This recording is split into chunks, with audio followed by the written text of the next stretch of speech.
Oke, assalamualaikum warahmatullahi wabarakatuh. Oke, hari ini. Waalaikumsalam warahmatullahi wabarakatuh. Oke, Naila gimana? Bisa ikut berarti ya? Oke. Bisa Ustadz. Oke, siap. Oke, jadi ya, kita akan Jadi lanjutkan yang kelas 10 nanti mungkin materinya akan saya tambahkan dari yang hari ini. Eh, kita akan masuk ke pembahasan hidrosfer ya di muka bumi ya. Oke, hidrosfer.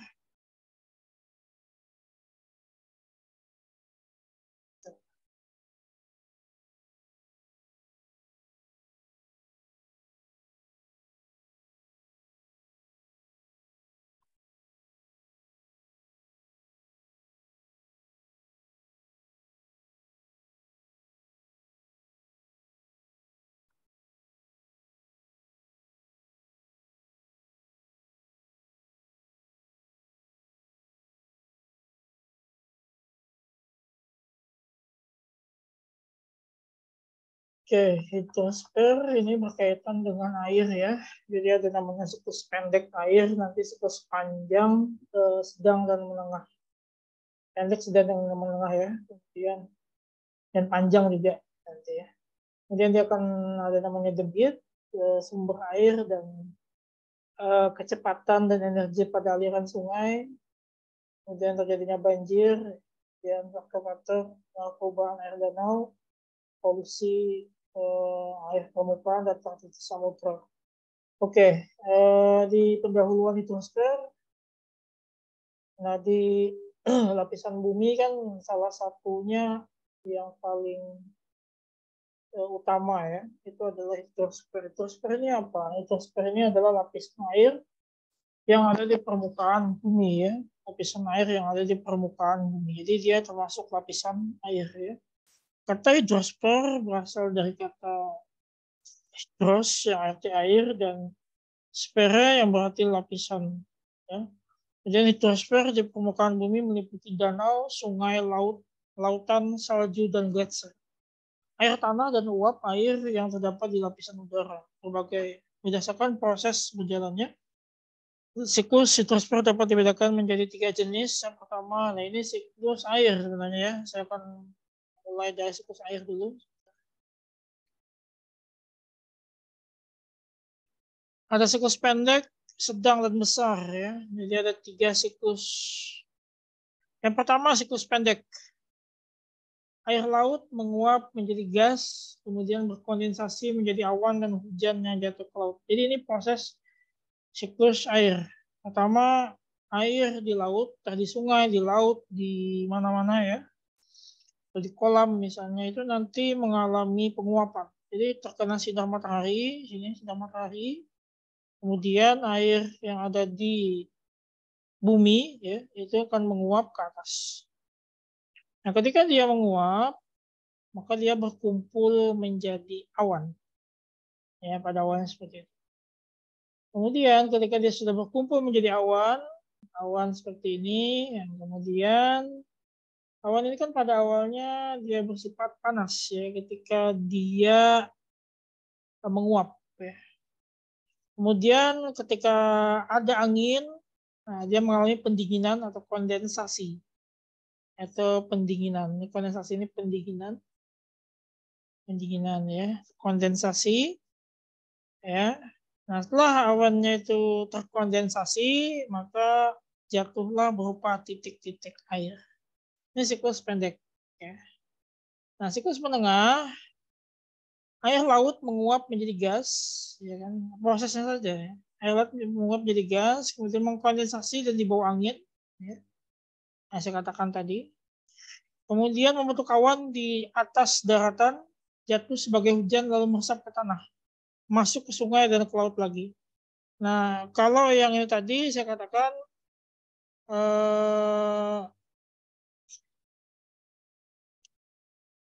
awannya ini tadi, kalau yang siklus pertama awannya itu langsung terbentuk, ya, tanpa mengalami proses kondensasi dulu, di awan itu sudah dingin, ya. Sudah dingin, kemudian jatuh di tempat itu.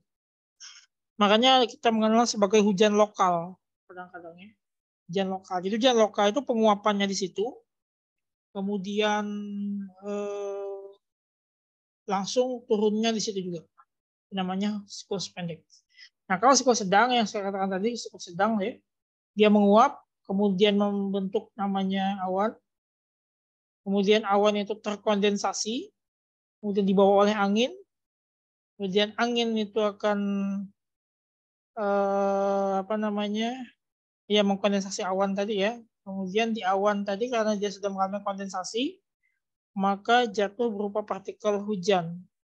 Nah, air yang tadi turun ke permukaan bumi itu akan masuk meresap ke dalam akar tanaman, ke dalam tanah, kemudian dia turun ke sungai, ya sampai ke laut lagi. Itu namanya siklus sedang.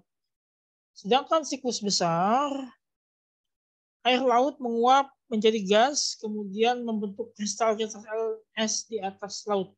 Jadi kristal es itu tidak di atas awan, ya, tapi di laut.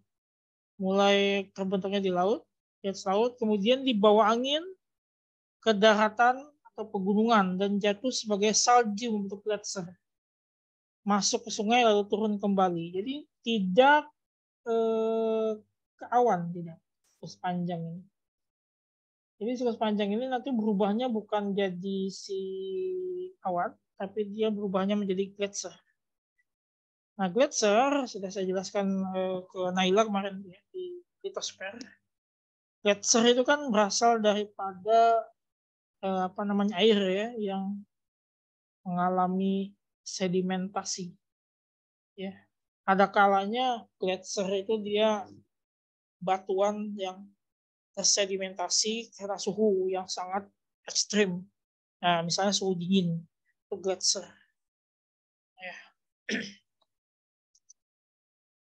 Nah, karena gletser ini tadi termasuk salju ya, dan kebanyakan berupa air. Nah, maka siklusnya yang lebih umum dikenal adalah siklus yang ketiga ini. Air laut menguap, kemudian mengkristal, kemudian dia terkondensasi oleh angin, kemudian dibawa oleh angin ke daratan tinggi, misalnya pegunungan, kemudian jatuh sebagai salju. Gletser banyak ditemukan di Indonesia itu di Papua ya, di puncak Jayawijaya di Papua. Karena pegunungan di Papua itu berada pada ketinggian yang sudah lebih ini ya. Jadi ketika kita naik ke atas, suhu udara turun, ya suhu udara turun di sini mencapai 0 derajat. Ketika sudah 0 derajat, min 1 derajat Celcius, ini sudah turun salju. Jadi di Indonesia apakah ada salju? Ada di Papua. Satu gunung di Papua, dia menghasilkan salju. Nah, salah satu yang salju tadi, kemudian yang kedua dibawa oleh si uap air tadi, ya kristal tadi mengkristal, kemudian sampai di pegunungan. Nah, apakah ada selain di Papua? Ya, selain di Papua ada, tapi bentuknya seperti gletser ini tadi. Ya, di daerah Jawa ada ya, tapi seperti gletser ini. Itu yang namanya gletser. Kemudian evaporasi itu berubahnya jajar menjadi uap air ya. Kemudian transpirasi air dari tumbuhan oleh paru-paru ininya bisa dibaca sendiri ya keterangannya. Kemudian yang berikutnya saya masuk ke sungai.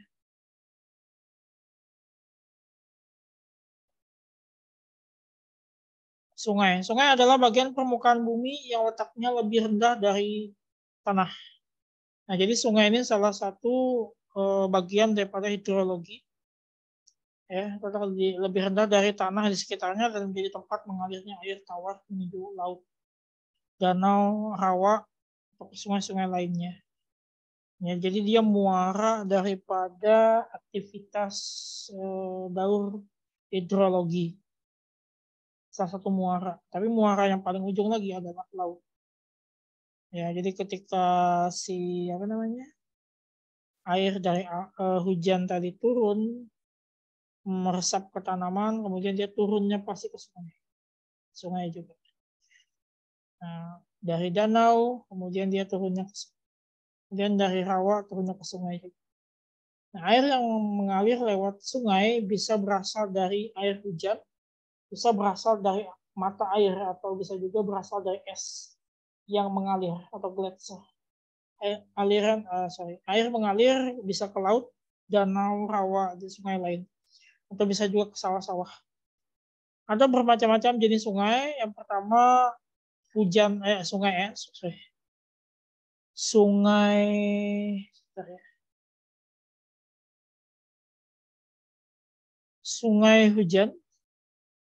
Sungai hujan adalah sungai yang airnya berasal dari air hujan atau sumber mata air. Contohnya adalah sungai-sungai yang ada di Pulau Jawa dan Nusa Tenggara. Oke, Pulau Jawa ya, umumnya mata air atau sungai itu berasal dari air hujan. Kalau misalnya air hujannya itu tidak ada, misalnya musim kemarau, ya, debit air pada sungai itu menurun. Misalnya Sungai Bengawan Solo, yaitu kalau Sungai Bengawan Solo itu tidak ini ya, maksudnya debit airnya tetap masih ada sepanjang tahun. Cuma kadang kalau musim kemarau itu menurun. Ya. Nah, yang eh, paling terlihat itu biasanya sungai-sungai daerah Jawa Barat. Itu beberapa sungai yang mengalami penurunan debit air ketika musim kemarau. Ya walaupun dia masih ada juga kayak gitu ya, di musim kemarau. Nah, kalau Nusa Tenggara beda lagi. Nusa Tenggara ini ada beberapa sungai yang menghilang ketika musim kemarau. Ya, kalau musim penghujan ya banyak kayak gitu.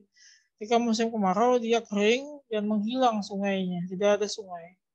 Hanya seperti ya apa ya jalanan, kemudian yang di jalanan tersebut terdapat batu-batu ya, batu-batu kali kayak gitu. Nah, itu aja yang ada. Jadi seperti menghilang, mengering kayak gitu Nusa Tenggara itu. Tapi ketika musim hujan dia melimpah. Nah, ini sungai yang bergantung dari hujan. Kemudian sungai Gletser adalah sungai yang airnya berasal dari perairan es, pencairan es. Contohnya sungai yang airnya benar-benar murni berasal dari sungai pencairan es saja atau ansis. Boleh dikatakan tidak ada. Namun pada bagian hulu sungai, ini misalnya sungai Gangga ya. Sungai Gangga ini juga salah satunya berasal dari Gletser, Sungai Gangga ini. Hulu daripada Sungai Gangga itu di pegunungan Himalaya. Jadi hulu sungainya itu ada di Himalaya. Himalaya itu kan terkenal dengan puncak yang bersalju ya, Mount Everest. Itu bersalju. Nah, salju itu mencair ketika apa namanya gletsernya itu jatuh ke sungai. Nah itu.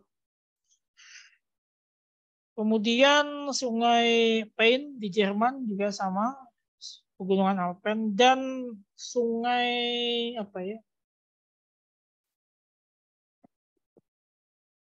Sungai apa ya? Saya lupa yang di Swiss kemarin itu yang tragedinya anak Ridwan Kamil. Itu juga salah satunya di ini juga ya. Di apa namanya pegunungan pegunungan juga pegunungan Alpen itu ya. Yang di Swiss itu juga sama karena airnya dingin ya rata-rata sungai itu airnya dingin. Nah, Sungai Bern ya, Sungai Bern juga termasuk apa namanya salah satu sungai yang hulunya itu di pegunungan, pegunungan Alpen tepatnya ya kalau Sungai Bern itu. Nah, jadi dia menghasilkan di hulu sungainya menghasilkan gletser nantinya. Karena gletser yang mencair kemudian jatuh sebagai air dan terbentuklah sungai. Seperti itu. Kemudian sungai campuran, sungai yang airnya berasal dari pencairan es dari hujan dan sumber mata air. Nah ini yang saya katakan tadi di Puncak Jaya, di Papua. Hanya saja sungai Digul dan sungai Membramo di Papua. Nah dulu namanya Irian Jaya ya, sekarang Papua. Papua ini baru namanya di tahun 2003, seingat saya. Ya sebelumnya Irian Jaya ya. Nah, itu dari hulu sungainya di Puncak Jaya, Dewi Jaya di Papua. Yang saya katakan pegunungannya tadi terbentuk lapisan gletser. Nah, berdasarkan debit airnya, volume air sungai dibedakan menjadi 4 macam. Itu sungai permanen, sungai periodik, sungai episodik, dan sungai ephemeral. Permanen adalah sungai yang debit airnya sepanjang tahun relatif tetap. Artinya adalah tidak ada penurunan debit, ya. Tidak ya rata-rata sungai-sungai yang seperti ini pengaruhnya adalah di pasang surut ya. Contohnya Sungai Kapuas, sungai tempat kita Sungai Barito, tempat tempat tiga saya kan tepian Sungai Martapura ya.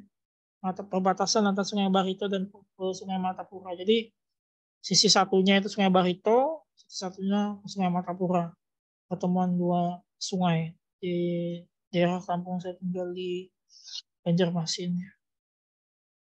Nah, itu juga airnya tetap tidak ada penurunan, tidak ada kenaikan ya. Dan pun musim penghujannya juga sama saja. Itu tergantung daripada pasang surut air laut nantinya. Nah, diakibatkan oleh apa? Nah, diakibatkan oleh gravitasi bulan nanti. Di pasang surut air laut itu diakibatkan oleh gravitasi bulan ya.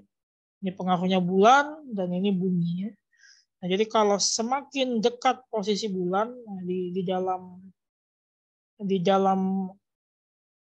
rotasi dan revolusi baik itu bumi terhadap matahari, kemudian matahari terhadap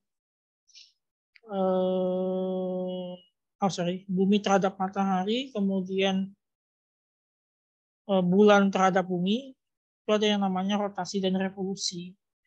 Nah, saat-saat di mana si bulan ini bergerak, berevolusi mengelilingi si bumi, kan itu revolusinya sebanyak 29 ya, 29,5 hari. Nah, ini 29 sampai 29,5 hari sebenarnya. Revolusinya si bulan. Makanya dikatakan 1 bulan itu kan 30 hari genapkan ya. Nah, kalau perhitungan kalender itu dibahas di astronomi. Nah, jadi ketika dia berevolusi, ya, kemudian dia mendekat, kadang dia mendekat, kadang dia menjauh. Nah, itu ada namanya titik perihelium dan titik aphelium. Titik kadang-kadang di mana dia berada pada satu titik terdekat. Nah, kadang pada satu titik terdekat dengan bumi, dia gravitasinya sangat kuat. Karena rumus gravitasi kan F G sama dengan massa 1 kali massa 2 per R kuadrat. Nah, ini ketika jaraknya relatif dekat, maka gravitasinya semakin kuat. Nah, ketika gravitasi semakin kuat, maka pengaruh yang dirasakan di bumi adalah pasangnya air laut. Nah, air laut pasang berarti berdampak juga kepada air sungai. Sehingga kadang-kadang kalau di Banjarmasin sendiri ketika pasangnya melebihi batas, maka itu bisa jadi dia tenggelam. Ya. Contohnya daerah-daerah pinggiran sungai ya dekat kampung saya itu tenggelam. Ya. Rumah-rumah penduduk bisa tenggelam. Gitu ya. Apalagi dibantu dengan angin misalnya itu juga akan cepat ya karena pergerakan angin juga cepat mempengaruhi si naiknya pasang tadi. Nah, kemudian pada sisi terjauh dari aphelium misalnya, nah pada sisi terjauh maka gravitasinya kan semakin kecil F-nya kecil berarti dia mengalami surut air laut. Nah, makanya ketika surut air laut itu tidak tidak sedalam ketika dia mengalami pasang. Nah, tapi dia pakai waktu juga, putaran waktu juga ininya ya, pasang surutnya. Nah, jadi pengaruhnya di sana.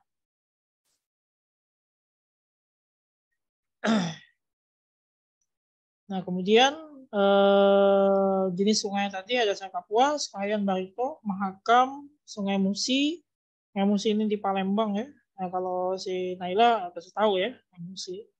Kemudian Batanghari, Indragiri. Nah, ini kan Batanghari. Nah, ini di mana? Riau ya. Batanghari kan di Jambi. Musi di Palembang. Nah, ini di Kalimantan. Kemudian sungai periodik adalah sungai yang pada waktu musim hujan airnya banyak, sedangkan pada musim kemarau airnya sedikit kecil. Contoh sungai jenis ini banyak dapat di Pulau Jawa, misalnya Sungai Bengawan Solo. Ya, saya katakan tadi periodik berarti ketika dia bergantung pada musim, ya, musim hujan, musim kemarau. Ya. Di Indonesia hanya cuma 2 musim saja, musim hujan dan musim kemarau. Ya. Kalau di iklim lain, iklim yang 4 musim itu kan dia punya 4 musim ya. Sudah masuk iklim sedang ya. Kayak Jepang itu iklim sedang. Dia masuk 4 musim. Arab Saudi juga iklim sedang, makanya Arab Saudi itu jangan heran dia punya musim salju ya, nanti ya. Musim dinginnya turun salju ya. Ya karena dia berada pada iklim sedang. Kalau musim panas dia sangat ekstrim panasnya. Apalagi dia terpengaruh oleh cuaca gurun. Makanya kenapa Arab Saudi itu panasnya panas sekali. Ya karena dia dipengaruhi oleh cuaca gurun. Ya. Cuaca gurun. Cuaca gurun kan ketika musim panas itu sangat panas sekali. Indonesia nggak ada namanya cuaca gurun kecuali di gurun dekat dekat gunung apa itu ya? Gunung Bromo ya. Gunung Bromo itu ada namanya gurun ya. Nah, itu cuma cuaca di gurun itu cuaca lokal. Salah satunya diakibatkan oleh angin, hembusan angin dari gurun kayak gitu. Itu yang menyebabkan panas. Kalau Indonesia pada umumnya tidak panas, tidak sepanas itu walaupun di khatulistiwa itu. Gitu. Nah ini periodik tadi berarti dia dipengaruhi oleh musim-musimnya saja. Jadi musim kemarau panas berarti kering ya kan, sangat intensitas panasnya semakin banyak sehingga debit airnya berkurang, bahkan ada yang mengering kayak gitu ya. Nah, kalau musim hujan melimpah otomatis walaupun matahari sepanjang tahun bersinar ya di Indonesia. Kemudian sungai episodik, kayak sungai yang pada musim kemarau airnya kering dan pada musim airnya banyak. Kayak ini perbedaannya apa dengan periodik? Nah, perbedaan dengan periodik jadi adalah sama-sama hampir-hampir sama ya, cuma dia ini lebih periodik, lebih kemusiman. Kalau episodik sudah kemarinnya kecil, oke.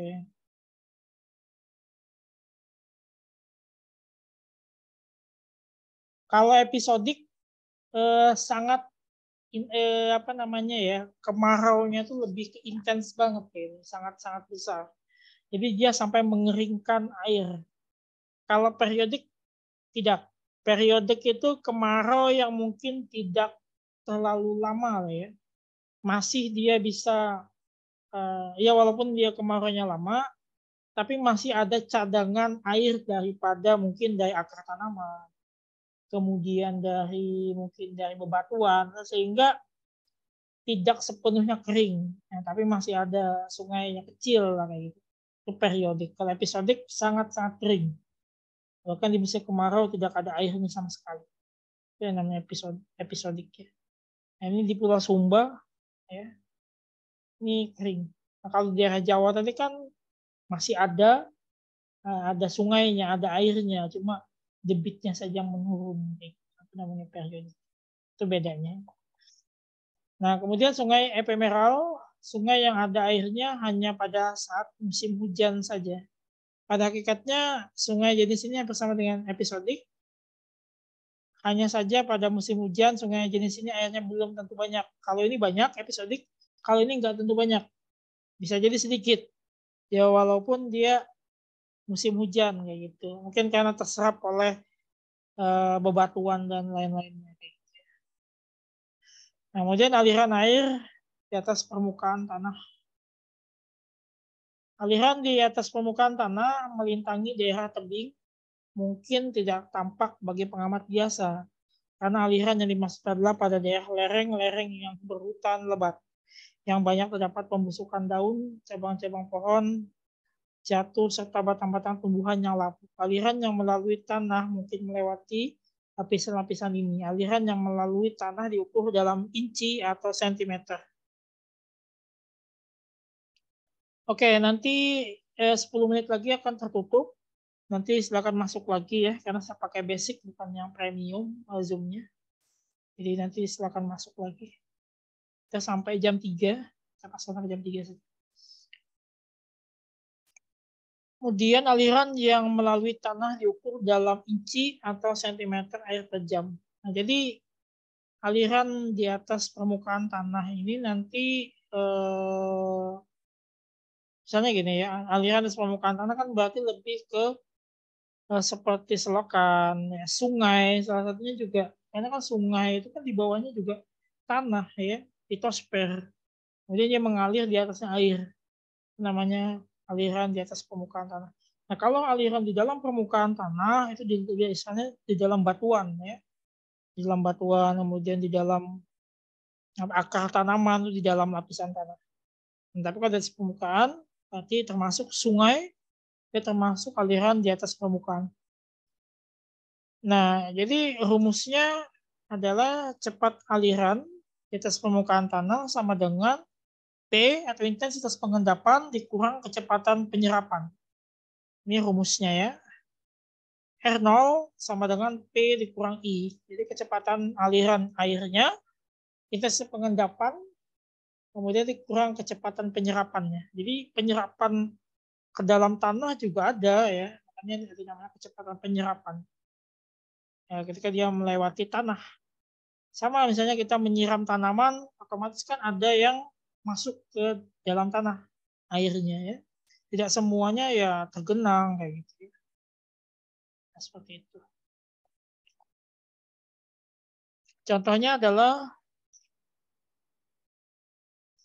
jika kecepatan konstan penyerapan 0,4 inci per jam, jadi sebagai kita bahas satuan inci ya, bukan satuan meter, inci per jam, dan kecepatan hujan untuk pengendapan 0,6 inci per jam, sangat deras hujannya, maka aliran yang dihasilkan kecepatan 0,2. Jadi ini kecepatan penyerapan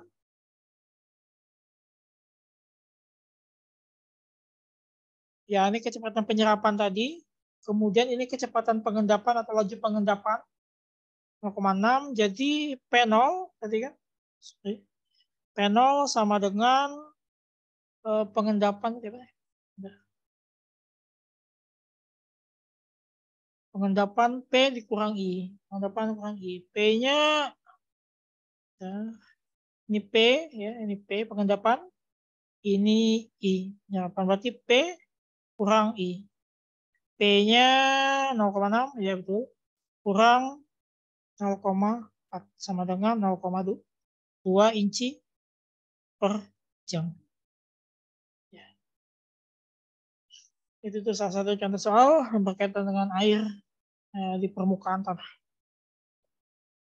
Nah, ini kita punya gambar. Gambar ini menunjukkan aliran deras pada dasar lereng yang panjang.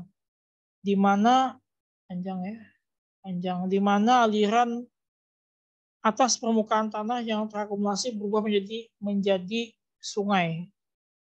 Sungai yang kecil, dangkal, yang menyebar ke seluruh lereng. Jadi kita punya lereng ya, gunung di daerah pegunungan atau daerah yang ada gunungnya itu kan di samping-sampingnya kan lereng namanya. Lereng itu kan ya salah satu terbentuknya kan karena proses jatuhnya lava ya atau apa namanya aktivitas vulkanisme. Jadi ketika terjadi erupsi gunung, ya, saya pernah katakan di Tosper waktu yang lalu, ketika dia terjadi aktivitas vulkanisme, dia kan keluar melalui jalan lava, jalan lahar, kemudian ke sini jalan atau dapur magma, ya kan. Nah, dapur magma ini kan lewat sini jalurnya, kemudian dia jatuh ke luar. Bisa di sini, bisa dari sini jatuh ke luar. Kemudian dia mengendap, ya kan. Nah, terbentuk kan beberapa waktu yang lalu kita jelaskan, terbentuk yang namanya batuan endapan. Cari batuan beku. Pertama batuan beku dulu, ketika dia beku di luar, batuan beku. Kemudian kena aktivitas si apa namanya mekanik ya.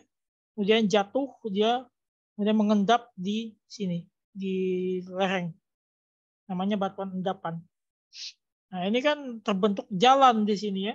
Antara ini dan sini terbentuk jalan. Nah, jalan ini ketika hujan turun terisi oleh air. Ya, kemudian dia menjadi sungai kecil yang dangkal. Ya seperti misalnya kayak parit kayak gitulah ya. Nah, gitu. Dan kayak daerah Bali itu mirip kayak Sengkedan atau terasering itu mirip mirip juga ya. Cuman kalau terasering kan sengaja dibikin ya oleh manusia. Nah, kalau yang kayak gini enggak. Nah, kemudian genangan air ini dengan sudut 8% terjadi hujan badai misalnya ya. Ini ada ini, ada persentase kemiringan nantinya. Kemudian saluran sungai kecil adalah saluran yang panjang, sempit yang dibentuk oleh kekuatan air yang mengalir menjadi bentuk yang paling efektif untuk mengalirkan sejumlah air dan sedimen dari pusat drainase pengairan. Saluran-saluran di atas yang ada yang cukup sempit sehingga seorang dapat meloncati, kemudian mungkin bisa juga 1 mil luasnya seperti sungai-sungai besar. Ini sungai dengan saluran kecil. Saluran kecil ini ya artinya ini ya seperti ya kalau di Banjarmasin itu kan banyak sungai ya, makanya kan Banjarmasin itu dikatakan kota 1.000 sungai. Ya walaupun sungainya kecil-kecil ya kan, misalnya sungai Antasan kecil itu kan sempit kayak gitu kan. Nah cuma walaupun dia sempit, ya, dia kan teraliri oleh yang namanya air di sana. Ini disebut sungai kecil maksudnya. Nah kalau contoh di sini kan diambil sungai Mississippi ya, di Amerika ya. Itu juga kecil ya, lebih kecil kan dari kalau sungai Barito di Banjarmasin itu lebih besar ya. Besar. Kemudian kalau sungai Mississippi ini kecil sekali. Ya mirip-mirip kayak sungai Martapura lah gitu kecilnya. Bahkan lebih kecil lagi mungkin sungai Mississippi ya, pada sungai Martapura. Nah, jadi itu. Tapi dia punya debit, punya aliran ke sungai. Eh, Kemudian saluran di atas ada yang cukup sempit sehingga seorang dapat meloncat dan mungkin bisa juga 1 mil. Juga sama kayak sungai sungai Bon ya di Bon di Swiss itu yang meninggalnya anaknya Ridwan Kamil itu. Itu juga salah satu sungai yang agak sempit ya. Tidak luas itu sungainya. Cuma dalam. Memang dalam ya. Cuma dalam karena ya memang intensitas si es itu mencair itu banyak kayak gitu. Makanya dalam sungai. Tapi sempit. Nah itu. Kemudian ahli-ahli hidrologi mendeskripsikan geometri saluran air seperti pada gambar 2.3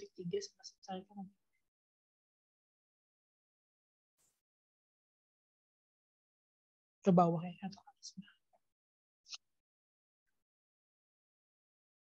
Pada gambar 2.3. Oh, nggak ada gambarnya ya. Nanti saya carikan ke bawah apakah ada gambarnya. Kedalaman air diukur dari permukaan secara vertikal ke dasar. Jadi vertikal bawah gitu. Jadi ngukurnya lurus bawah ya. Untuk mengukur yang namanya si apa namanya ini kedalaman ya, kedalaman air. Oke, saya tutup dulu. Silakan nanti masuk. Udah satu ini ya. Oke, entah. Kita mau 1 menit lagi habis. Oke, silakan masuk.